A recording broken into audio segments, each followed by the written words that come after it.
Hello student, आज आपका फिर से स्वागत है आपके पसंदीदा चैनल विजय इंग्लिश फॉर विजय, जहां पर आप अपने इंग्लिश को बेहतर बनाने के लिए इंग्लिश ग्रामर सीखते हैं ताकि आप आने वाली एग्जाम के अंदर बढ़िया स्कोर कर सके। तो हम लास्ट वीडियो के अंदर पढ़ रहे थे narration, direct indirect speech. Hope है कि वो वीडियोज आपको काफी समझ में आई होंगी। और जैसा कि हमने बात किया था कि इस वीडियो के अंदर भी हम स्पीच, नरेशन, डायरेक्ट इनडायरेक्ट ही पढ़ेंगे, तो आज हम वही पढ़ने वाले हैं। अगर नए बच्चे इस वीडियो को देख रहे हैं तो आप लोगों से एक ही रिक्वेस्ट है कि पहले जाकर उन 4 वीडियोज़ को देखें ताकि आपको कोई प्रकार से कोई प्रॉब्लम नहीं हो और फ्री आपके लिए छोटा-सा हो जाए। अगर 4 वीडियो भी नहीं देख सकते तो स्टार्टिंग वाले 2 वीडियो तो ज़रूर देखना ताकि उसके अंदर रूल्स को आपको समझ में आए। रूल तो कम से कम समझ में आए। तो चलिए हम आगे बढ़ते हैं और इसकी शुरुआत करते हैं। आज की वीडियो के अंदर हम पढ़ेंगे एक्सक्लेमेटरी सेंटेंस, यानी कि वो सेंटेंस जिसके अंदर हम किसी प्रकार के अपने भाव को, जिसको बोलते हैं ना गुस्सा, खुशी, हैप्पीनेस, इस प्रकार के सभी भावों को हम प्रकट करें, तो वो उस प्रकार के सेंटेंस उसके अंदर आते हैं। उस प्रकार के सेंटेंस इसके अंदर आते हैं। तो इसके छोटे से एक होते हैं कि जैसे कि कोई वर्ड मिल जाए, अलास मिल जाए या फिर हुर्री मिल जाए, ब्रावो मिल जाए। इस प्रकार को हम किस में चेंज करें, यानी कि सैड की जगह यही मतलब सैड टू की इसके अंदर हम यही चेंज करेंगे। तो चलिए हम सैड टू को किस प्रकार से चेंज करेंगे, तो ये हम देखते हैं। सैड, पहला वाला सेट, अलास मिल जाए, यानी कि अलास मिल जाए तो हम इसे चेंज करेंगे एक्सक्लेमेट विथ सैरो, एक्सक्लेमेट विथ सैरो। फिर सैड के साथ हुर्रे मिल जाए तो हम इसे क्या करेंगे, क्या चेंज करेंगे, एक्सक्लेमेट with joy, exclaimed with Joy. उसके बाद सैड की जगह वो मिल जाए कि फिर या वह मिल जाए, तो वह मिल जाए तो हम इसे किस में चेंज करेंगे, टू एक्सक्लेमेट विथ डिस्पेज या फिर डिस्कस के अंदर हम इसे चेंज करेंगे। फिर मिल जाए सैड के साथ वाव, सैड के साथ वाव मिल जाए तो हम इसे किसके अंदर चेंज करेंगे, एक्सक्लेमेट विथ जॉय, यानी कि जॉय के कुछ ज़्यादा ही है। चलिए हम आगे बढ़ते हैं और देखते हैं। सैड, सैड के साथ ओहो मिल जाए तो हम इसे किस में चेंज करेंगे, एक्सक्लेमेट विथ सरप्राइज या फिर रिग्रेट, यानी कि ये 2 टाइप से होता है। आगे आने वाले में टाइम में मैं आपको बताता चलूँगा। तो चलिए हम आगे बढ़ते हैं और इसके अंदर कंजंक्शन दैट का प्रयोग होगा।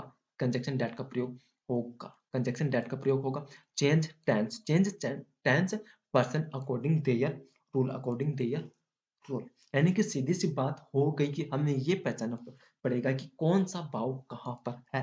यानी कि खुशी का भाव है, दुःख का भाव है या फिर सैडनेस का भाव है, किन-सा भाव है ये हमें पहचानना होगा और उसके प्रकार ही हमें exclaimed with sorrow, exclaimed with joy, exclaimed with surprise, regret आदि का यूज़ करना है। दैट कंजंक्शन का यूज़ करना है। चेंज पर्सन और टेंस अपने रूल के अनुसार चेंज होंगे। तो चलिए हम इसको देखते हैं पहले वाले एग्जांपल को। Direct, she said hurray, hurray मिल गए यानी कि जॉय है। हुर्रे हम जॉय के लिए प्रयोग करते हैं। तो क्या बनेगा, exclaimed with joy, said to के स्थान पर। We have won this match, we have won this match. अब इसके अंदर 2 चेंज और होंगे। तो चलिए मैं बताता हूँ कि हैव क्या है, पर मतलब परफेक्ट, प्रेजेंट परफेक्ट का है तो हम इसे किसमें चेंज करेंगे, पास्ट परफेक्ट के हम इसके अंदर चेंज करेंगे। और पास्ट परफेक्ट की पहचान क्या होती है, हैड। तो हैड आएगा, वर्ब की थर्ड फॉर्म रहेगी। दिस को हमें दैट के अंदर चेंज करेंगे। ये मैंने पहले वाली वीडियो के अंदर बताया, इसलिए मैंने कहा था कि कम से कम पहले वाली 2 वीडियो देखने अगर नए बच्चे हैं तो, ताकि आपको रूल समझ में आए। तो चलिए हम इसे बनाते हैं। Indirect, she exclaimed with Joy, मैंने क्या कहा था कि सैड किसके अंदर बोलेगा, एक्सक्लेमेट विथ जॉय के अंदर दैट कंजंक्शन का प्रयोग करना है। वी, वी क्या है, वी क्या है, वी क्या है, सेकंड मतलब फर्स्ट पर्सन के साथ हम किसको चेंज करेंगे, सब्जेक्ट के अनुसार। तो सब्जेक्ट क्या है, सी, सी थर्ड पर्सन है, सी थर्ड पर्सन, और थर्ड पर्सन का प्लूरल क्या होगा, प्लूरल क्यों पूछ रहा हूँ, क्योंकि ये वी क्या है प्लूरल, तो थर्ड पर्सन का भी प्लूरल चाहिए, मतलब थर्ड पर्सन का प्लूरल चाहिए तो प्लूरल क्या होगा, दे। तो हमें यहाँ पर दे का प्रयोग करना है, इसलिए यहाँ पर दे का प्रयोग आया है। और क्या कहा था कि हैव को हम ऐड के अंदर चेंज करेंगे। वन, वन वर्ब की थर्ड फॉर्म दैट, दिस को हम दैट के अंदर चेंज करेंगे मैच, दैट मैच तो बना क्या, exclaimed with joy that they had won that match. तो चलिए हम नेक्स्ट देखते हैं। नेक्स्ट है direct, she said how beautiful is the rain, how beautiful is the rain. अब ये देखो कि ये देखो कि इसके अंदर घर के बारे में एक्साइटेड होते हुए बता रही है, एक्साइटेड होते हुए बता रही है। तो हम इसके साथ जॉय का भी यूज़ कर सकते हैं, सरप्राइज़ का भी यूज़ कर सकते हैं। क्योंकि मतलब ये देखो कि हम बारिश को देखते हुए खुशी भी होती है और सरप्राइज़ भी होता है। यानी कि इतनी सुंदर बारिश आई है, तो हम इसके अंदर जॉय या सरप्राइज़ दोनों का यूज़ कर सकते हैं। दोनों में से एक का ही करना है, दोनों नहीं करना। Indirect she exclaimed with joy, exclaimed with joy. अब ये देखो कि हाउ हाउ को हमें छोड़ना है और इसी को हमें स्टार्टिंग से लेना है, इसी को हम स्टार्टिंग से लेना है। यानी कि सब्जेक्ट तो बनाना पड़ेगा। तो सब्जेक्ट क्या है? The rain. अब ये देखो क्या है? प्रेजेंट कंटीन्यूअस तो किसमें बनेगा? पास्ट कंटीन्यूअस के अंदर तो क्या आएगा? वॉज आएगा, वॉज आएगा। तो वॉज का हमने यूज़ किया और वेरी ब्यूटीफुल मतलब वेरी ब्यूटीफुल का हमें प्रयोग करना है। यानी कि वेरी ब्यूटीफुल का प्रयोग हमें इसलिए करना है क्योंकि ब्यूटीफुल है और हाउ मतलब बहुत ज़्यादा है यानी मतलब तो हमें वेरी का प्रयोग करना है। चलिए हम आगे बढ़ते हैं और देखते हैं। Direct he said bravo, bravo you have done well, bravo, bravo you have done well। अब इसके अंदर ये देखो कि ब्रावो आ गया है तो अपॉइंटेड के अंदर ये चेंज होगा यानी कि एक्चुअल विद अपॉइंटेड के अंदर ये चेंज होगा। ब्रावो का ऊपर बताना भूल गए परंतु अपॉइंटेड के अंदर ये चेंज होगा यानी कि तो बोलते हैं ना एक्चुअल विद अपॉइंटेड के अंदर ये चेंज होगा। तो ये सीधा सा है। अब यू सेकंड सब्जेक्ट मतलब सेकंड पर्सन है तो किसी चेंज होगा। अब यू हम किसे मान सकते हैं? यू हम किसे माने? ये आपके ऊपर डिपेंड है। तो हम इसे क्या मानकर ट्रीट करें? क्या मानकर हम ट्रीट करें? तो ये देखो कि हमें कह रहा है तो हम ही मान लेते हैं। यानी कि हम ही मान लेते हैं इसे। तो तो देखिए हम इसे किसी प्रकार से ट्रीट करते हैं।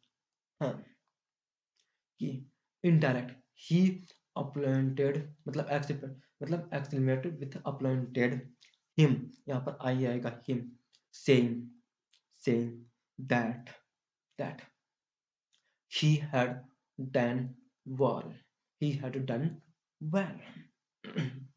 यानी कि ये क्या मैंने क्या कहा था कि जब भी हमें ब्राउ मिल जाए तो वो एक्सक्लेमेट विथ अपॉइंटेड या फिर अपॉइंटेड के अंदर ही हमें इसे है चेंज करना है और फिर हमें पर्सन और टेंस को अनुसार चेंज करते हुए ही आगे बढ़ना है। तो चलिए हम आगे बढ़ते हैं। अब ये देखो कि she said what A pleasant surprise, what A pleasant surprise. अब इसके अंदर हम क्या यूज करेंगे? हम सरप्राइज का यूज तो कर नहीं सकते एक्सक्लेमेट विथ सरप्राइज, नहीं ये सीधा एक्सक्लेमेटेड ही आएगा। अब वो पूछेंगे कि हमें सरप्राइज का यूज क्यों नहीं करना है? क्योंकि सरप्राइज हमें पूरे टेंस के अंदर मिल गया है। तो ये बात को पूरा इंडिकेट कर रहा है यानी कि अब ये यहाँ पर अगर ये सरप्राइज नहीं होता तब हम यहाँ पर सरप्राइज का यूज करते। तो चलिए बनाते हैं she actual that it was a pleasant surprise. अब ये देखो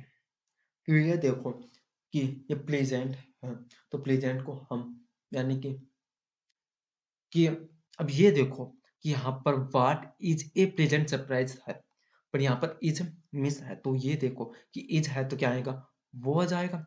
तो वॉज आएगा। तो अब ये देखो कि इज क्या है? Present continuous. तो किसमें बदलेगा? पास्ट कंटिन्यूअस के अंदर ये चेंज होगा। तो चलिए हम आगे बढ़ते हैं और समझते हैं। Direct he said how how lucky I am, how lucky I am. अब इसको ये देखकर आपको कुछ याद आ रहा है? ये देखकर आपको कुछ याद आ रहा है? मैंने ये वाला शायद दूसरी वीडियो के अंदर बताया था कि इस प्रकार से हो तो हम इन्हें एक सब्जेक्ट मानते हैं। तो हम इसे किस प्रकार से ट्रीट करेंगे कि पहले हमें इसे सब्जेक्ट की तरह ट्रीट करेंगे और फिर मतलब सब्जेक्ट बनाएँगे और फिर इसको हम चेंज करेंगे। और ये देखो कि हाउ लकी यानी कि ये भी देखो कि एक भावनाओं को प्रकट कर रहा है, तो ये एक्सक्लेमेट तो आएगा, परंतु अब ये भावनाओं के लिए कुछ अच्छे तरीके से एक्सप्लेन नहीं कर रहा है, तो इसलिए हम ना तो इसको जॉय के दे सकते हैं, ना ही सरप्राइज़ का दे सकते हैं। तो इसलिए सिर्फ़ हमें एक्सक्लेमेट लिखना है। तो बनेगा क्या? चलिए देखते हैं। Indirect, he actually made that. अब ये मैंने क्या कहा था कि आई को सब्जेक्ट मानना है, आई को सब्जेक्ट मानना है। तो आई क्या है? फर्स्ट पर्सन किसके अनुसार चेंज होगा? सब्जेक्ट क्या है? ही, तो क्या पर आएगा? ही आ गया। अब एम क्या है? पर मतलब प्रेजेंट कंटीन्यूअस, तो प्रेजेंट कंटीन्यूअस किसके अंदर चेंज होगा? पास्ट कंटीन्यूअस के अंदर चेंज होगा तो वाज़। हाउ, मैंने पहले भी ऊपर बताया था कि हाउ मतलब बहुत ज़्यादा होगा, तो बहुत ज़्यादा के लिए हम क्या यूज़ करते हैं? वेरी और वेरी वेरी लकी तो क्या बना? Indirect actually he actually meant that he was very lucky. चलिए हम आगे बढ़ते हैं और देखते हैं। Direct, he said what a beautiful car he has purchase, he has a purchase, he has a purchase. अब ये देखो कि ये हमें मिल गया है कि ये सब्जेक्ट है। और ये तो एक भावनाओं को बता रहा है, भावनाओं को बता रहा है, तो ये बाद में आएगा यानी कि हम सीधी-सीधी सी बात कहीं ना, तो ये एक्सक्लेमेट को सीधा इंडिकेट करने के लिए आया है। तो हमें एक्सक्लेमेट ही लिखना है। अब कौन-सी भावना है, ये डायरेक्ट पता नहीं चल रहा है, तो इसलिए एक्सक्लेमेट का यूज़ करना है। Indirect, he exclaimed that, he exclaimed that he यानी कि ही चेंज नहीं होगा क्योंकि ये थर्ड पर्सन है, तो थर्ड पर्सन क्यों चेंज होगा? हैज़। अब ये देखो कि हैज़ क्या है? प्रेज़ेंट परफेक्ट, तो प्रेज़ेंट परफेक्ट इसके अंदर चेंज होगा। पास्ट परफेक्ट और पास्ट परफेक्ट की प्रेज़ेंट क्या होती है? हैड, तो ये हैड आएगा। अब परचेज़ तो रहेगा, तो had purchase a beautiful car, a beautiful A very beautiful car. What मतलब बहुत ज़्यादा, तो मतलब व्हाट के लिए भी वेरी आएगा, हाउ के लिए भी वेरी आएगा। तो बना क्या? Indirect, he exclaimed that he had purchase a very beautiful car. चलिए हम आगे बढ़ते हैं और नेक्स्ट देखते हैं। Direct, he said he said he said what a dirty scene, what a dirty scene. तो हम इसे एक, अगर आपको समझना है तो हम इसे यूज़ कर सकते हैं एक्सक्लेमेट विथ रिग्रेट, बट ये पूरी तरीके से इंडिकेट नहीं कर पा रहा है क्योंकि मैंने ऊपर आपको कुछ वर्ड बताए थे ना, तो उन्हीं के अनुसार ये चेंज होगा, परंतु हमें ये पता नहीं चल रहा है कि इसके साथ ओ तो आया नहीं, तो यहाँ पर ओ नहीं आया तो हम रिग्रेट या फिर सरप्राइज यूज नहीं करेंगे, परंतु एक्रीमेंट तो करेंगे क्योंकि व्हाट इज दैट इज इन आ गए, तो हम एक्रीमेंट तो करेंगे कि इनडायरेक्ट ही एक्रीमेंट that the scene was very dirty, the scene was very dirty. What is a, यहाँ पर इज ए मतलब है, छिपा हुआ है, तो यहाँ पर देखना है कि इज है तो वाज के अंदर ये चेंज होगा, तो बना क्या? Indirect, he exclaimed that the scene was very dirty. चलिए हम नेक्स्ट देखते हैं। हाँ, direct, Meena said what a beautiful house, what a beautiful house. Direct, Meena said what a beautiful house. और एक मैं सीधी सी बात और कह दूं कि सीधी सी बात और कह दूं, तो वो मैं बात क्या कहूं कि व्हाट के साथ इज छिपा हुआ है, या तो आप ये माने या फिर आपको वाज वर्ग का यूज करना है, ये बात माने, तो आपको सीधा सा बात याद करनी है कि वाज वर्ग का ही यूज करना है या फिर व्हाट के साथ आप इज का यूज मतलब वाज का यूज करें। तो चलिए हम देखते हैं आगे कि indirect, Meena actually met with surprise that he house was very beautiful, the house was very beautiful। अब ये देखो कि मैंने क्या कहा था कि हम इसका यूज़ कर सकते हैं, कि हम सरप्राइज़ का भी यूज़ कर सकते हैं, रिग्रेट का भी यूज़ कर सकते हैं, परंतु करना नहीं है, करना नहीं है। क्यों? क्यों? चलिए मैं बताता हूँ क्यों? क्योंकि हमें पूरा नहीं पता है। पूरा नहीं पता है तो हम यूज़ नहीं कर सकते, तो हमें एक्रीमेट विथ का ही यूज़ करना है, सरप्राइज़ का नहीं करना है। That the house was very beautiful. और एक रूल और है कि देखो कि use was were, use the before noun only noun, only noun यानी कि बिफोर नाउन के पहले हमें वाज़ वर का यूज़ करना है।